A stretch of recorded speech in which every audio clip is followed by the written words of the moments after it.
smart cookies, and we're changing how people think about money. It started with us. Our bad spending habits and spiraling debt were a huge secret in our lives until we turned to each other for help.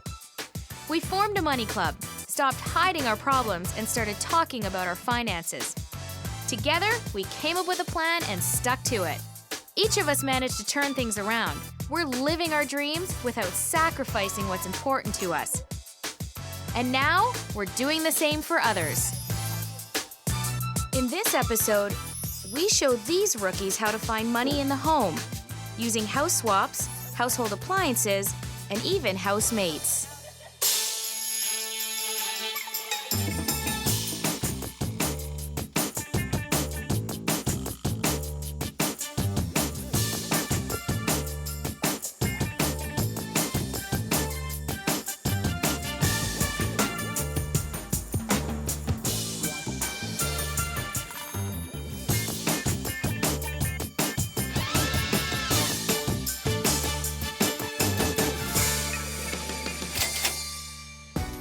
In just 1 week, we're going to show this independent career woman she can turn her house from a money pit into a money maker.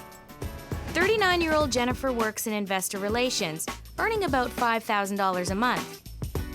But right now, she's in between jobs, leaving her without a paycheck. And that means paying for her home is a little more challenging. I love my house. She really does. In fact, her sweet tooth is filling it with beautiful things. So her dream? Find enough money in her house to take the stress out of paying her mortgage. Hopefully the smart cookies can help me. So we need to find her an extra $1,200 a month. It's time for us to look for that money. What do we have here? It's cold over here. It is cold. Well, I've put some towels in the window to keep out the cold. It's drafty in this window. It's broken up in the corner Oh my here. gosh. What do we have over here? So this is an incandescent bulb, and what you should be using is a compact fluorescent. That's a bright idea, because compact fluorescent bulbs may cost a little more, but they'll last you about 10 times longer and can save you up to $50 a year in energy costs. One of the things that we first noticed when we came into your home was your beautiful fireplace. But the thing about your fireplace is it's a showpiece, which means that it emits some heat, but not a lot. My power bills are quite high during the winter, and I'd love to find a way to cut my costs in general. Aha, hot water tank. Just as we suspected. It's not wrapped, which is common. Here are some other simple changes you can make to save on water heating. Lowering the temperature on a hot water heater will save up to $40 a year. And switching to a low-flow shower head will save as much as $150 a year. And speaking of showers, taking a 5-minute shower uses 50% less water than taking a bath, saving as much as $200 a year. Sanj, put your hand over the vent right there. Can you feel the air? Oh yeah, Coming through there? That's a lot, actually. Hey, Jen, come here for a second. It may not take an expert to feel a draft, but it will take one to fix it. Do you feel the air coming through there? Looks like Sandra and Angela will have to bring in some professional help. So little things like this add up. It's important to Right. think about that. Meanwhile, we're going to help this couple with the problem they want solved right now. Fraser and Stephanie have had it with their old appliances. The milk is off. Just turning the stove on can be an ordeal. But they want to make the smart choice for their budget and the planet. So we're looking at getting new appliances, a fridge and maybe a range and Dishwasher. a dishwasher. And I guess we're just trying to figure out whether to get something cheap, because we're on a budget, or whether we want to get something a little bit more expensive. So here to make sure they don't get burned on appliances, Robin and Katie. So if we replace the appliances that we talked about, your energy savings in 1 year will be almost $400. In this case, holding off on new appliances is actually costing them money. So I think we should go shopping. Sure. Check them out.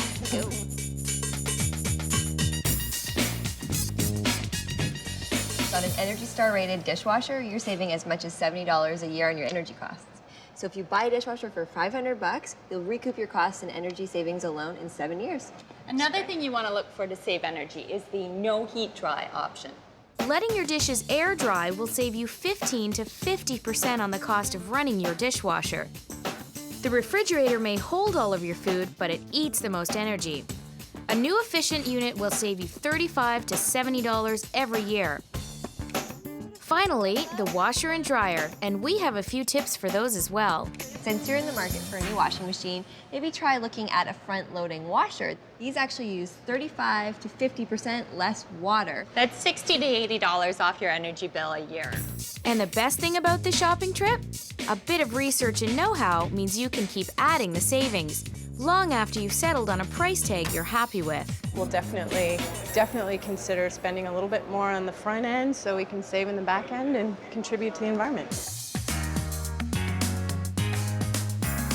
Back at Jen's house, Angela and Sandra have taken inventory of things Jen has avoided fixing, but they also noticed a number of things she has no problem spending money on. So I just thought I'd bring you up and show you one of my favorite pieces in the house. Oh, it's gorgeous. Oh, I love that.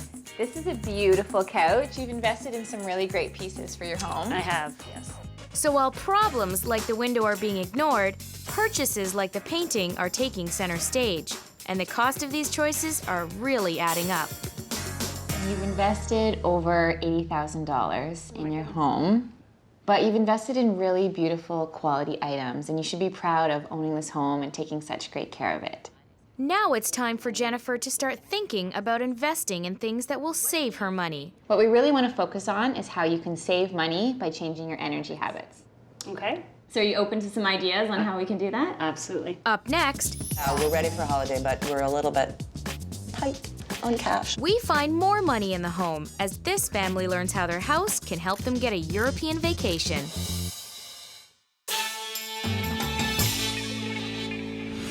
We're showing this single career woman that being between jobs doesn't mean that she has to stress about her mortgage. And we're doing that by finding her an extra $1,200 a month, right here in her home. Now that Jennifer's officially on board, we're bringing in a pro. Doug Rempel is a home efficiency expert. He's going to tell Jen everything she needs to do to start saving money in her home. This fireplace is very inefficient. It's drawing air out of the house, air that you heated with your electric baseboard. Jen could fix this problem for around $3,000, but it would save her as much as 30% on her heating bills, paying for itself in about 7 years. If you're looking for the help of an energy efficiency expert, consider the following options. Call your utility company and see if they can send over an expert. Many offer the service for free. You can also pay an independent auditor to come check out your home for around $300, and many government programs will refund part of that cost. Finally, there are a number of websites that let you calculate your energy cost and give you tips on how you can save money. I think the tips are great that in the long term, there's so much savings over a 5-year, 10-year. I think that's what you really need to look at. But there are some changes you can make to your home that will bring in the money even sooner than that, in the form of rebates. What exactly is a rebate anyway? Well, it's money you get for taking steps to lower your energy consumption. That can be things like adding in insulation or getting a brand new furnace. The best strategy is upgrading your heating system because it's the biggest money waster in your home. If you can invest between $5,000 and $7,000, you can upgrade to a high-efficiency furnace, add insulation, and put a stop to those air leaks in your ceiling. And we found programs that will give you $1,500 just for doing this. What rebates you're eligible for really depend on where you live. However, we found some fantastic offers out there. Energy-efficient windows, for instance, you can get a maximum rebate of up to $500 depending on your square footage. And for freezers, refrigerators, and washing machines, you can mail in rebates from $25 to $50. Depending on where you live, you can have the sales tax deducted when you purchase any number of energy-efficient appliances. And rebates are really the government's way of encouraging us to do something positive for the environment and lower our energy consumption. So check out what rebates are available in your area. Back at the house, there's another simple change that can earn Jen more rebates, switching to an electronic thermostat. So for $50 to $150, you can change out your thermostats and end up saving 10% in your energy bills. How do you feel about changing them up? I think it would look good and help my house. So with a $30 rebate, she'll get money for putting it in and save money after it's installed. Now that's a smart cookie. I never realized how much energy and money was being wasted and how easy it is to fix it. While Jen contemplates all the changes she can make to save money, we're helping a family who has already made their repairs. This is Stephanie, Fraser, and their daughter Isabella. Good morning. Look at you.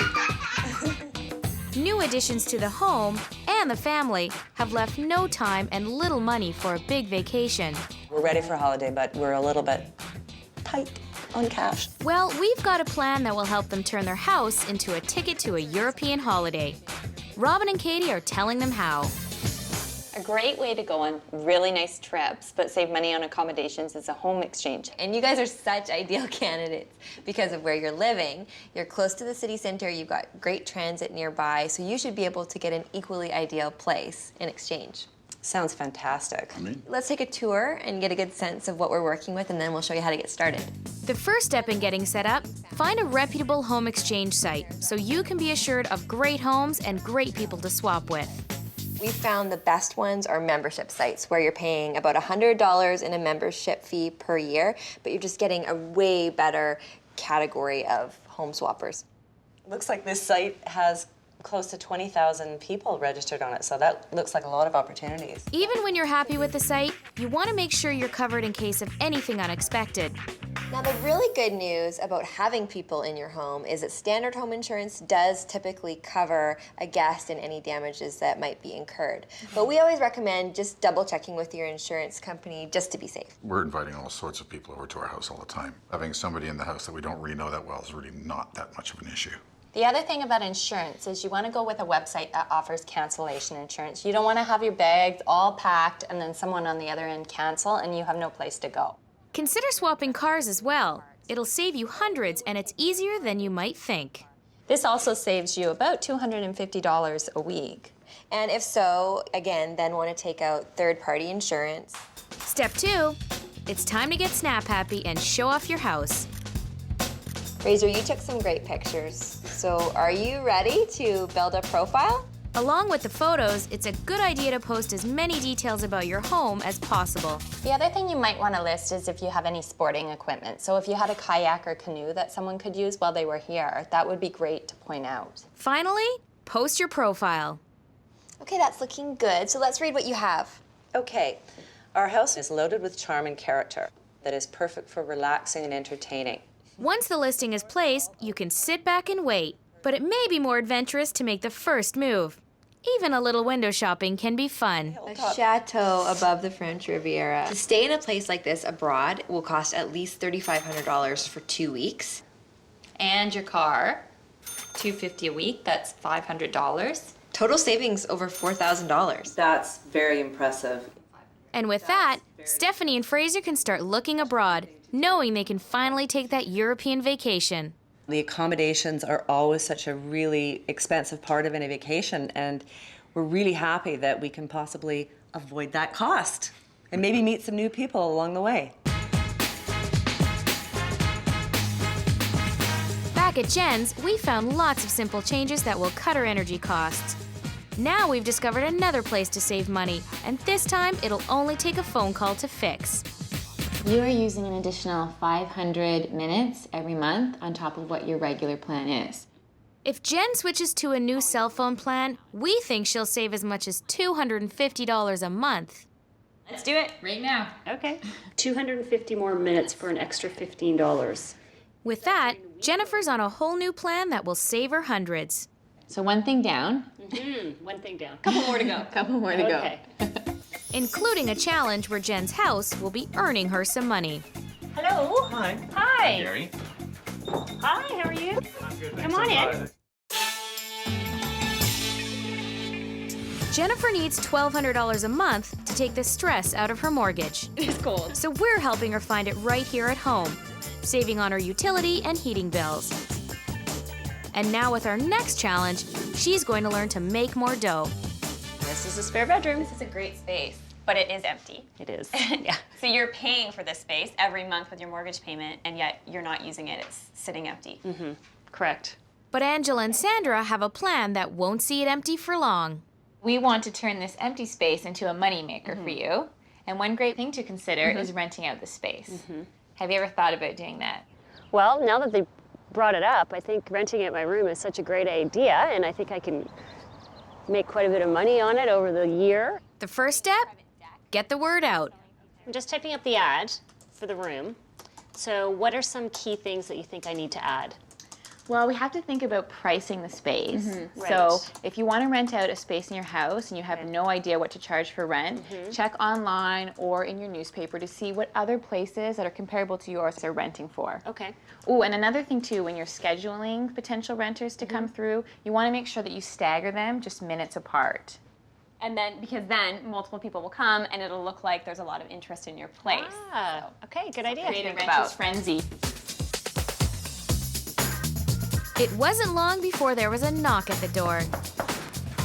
Hi, how are you? And another. Come on in. Hello. Hi. Hi. I'm Gary. Hi, Gary. I'm Jennifer. So this is the 3rd floor up here.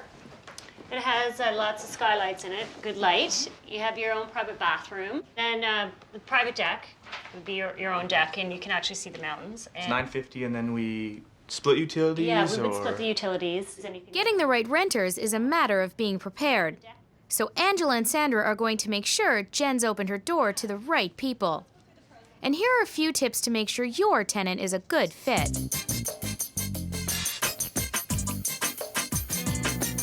Smart cookies know there's comfort when you're renting your space to a friend, but you still want to treat it like a business deal. So make sure you get first and last month's rent checks up front, even a rental agreement just to seal the deal. And if you're renting to strangers, that's the time to get really, really picky and ask for multiple references, including 1 or 2 recent landlords. Most people will offer their references up front, but make sure because some people will put their friends or family on the list. So here's how to spot a fake. Call the landlord that they've listed and just ask if they've got any suites currently for rent. If they don't know what you're talking about, they're probably not a real landlord and you've got a fake. If you're not comfortable with the idea of having a tenant, try renting out your garage as a parking space or even storage. It could earn you an extra $100 a month. The showing was a hit, and it looks like Jennifer can afford to be choosy about who's moving in. Good job. How do you feel? Well, it's a bit nerve-wracking because I've never rented the room before, but it was a good exercise to go through, and I'll check the references and I'll see how it goes. It'll be an adjustment for me, though, to bring people into my living space, but I think financially it's going to work well for me. Repairs, rebates, and renters. Jen's really making progress with our challenges. And now we've got just one more. One thing we'd like to suggest to really hold you accountable is to start your own money club. Oh my goodness. Ultimately, we attribute our success to the money club. So I'm sensing some hesitation in your voice. What do you think about starting a money club? Well, if you suggest it's a good idea, I'll do it, but I'm a little apprehensive. Starting a money club is all about enriching your relationships, building support, and having your friends help you achieve your financial goals. Just look at what it's doing for these women already. These babies were 800 bones. Didn't really need them, but God, I needed to have them. It's one of those things. They're confessing about their own money issues. I know, but I wish you guys would stop me from going away on so many trips because I need to. Do you think you'd listen? Yeah, for sure. And better still, finding ways to help each other spend less. How could we help you so that you change from all these short-term gratifications to something long-term down the road that you actually want? What is there something? I think I need to make a phone call to you guys and go, I'm about to purchase a fedora, and you guys have to say, you don't need that, and I'll listen. So the Money Club is already proving to be a great tool for all of them. It's cathartic to actually sit around and talk about, what our spending problems are, our spending sins and stuff. I feel like next time I'm out, I may not buy the fedora. And wouldn't that be a blessing?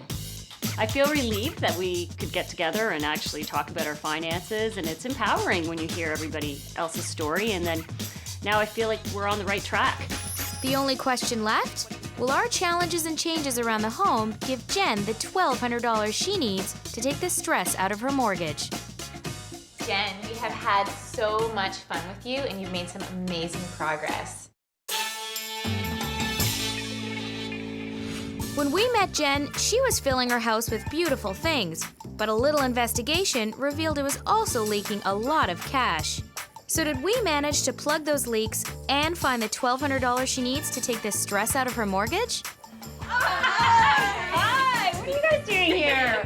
A surprise visit from all of us as Angela and Sandra reveal her new monthly savings. Jen, we have had so much fun with you, and you've made some amazing progress. And found some great ways to save some money in your house. When Jen makes her big changes around the house, like the fireplace, shower heads, and windows, she'll save a bundle. But just by making a few small changes, she's already saving money. So her new monthly savings add up to $20 on her gas bill, another $30 a month on her hydro bill, and a new cell phone plan will save her $250 a month. Finally, a new renter will bring in $950 for a total monthly savings of $1,250. Across the year, you're saving $15,000. Which is awesome. That is awesome. Yeah.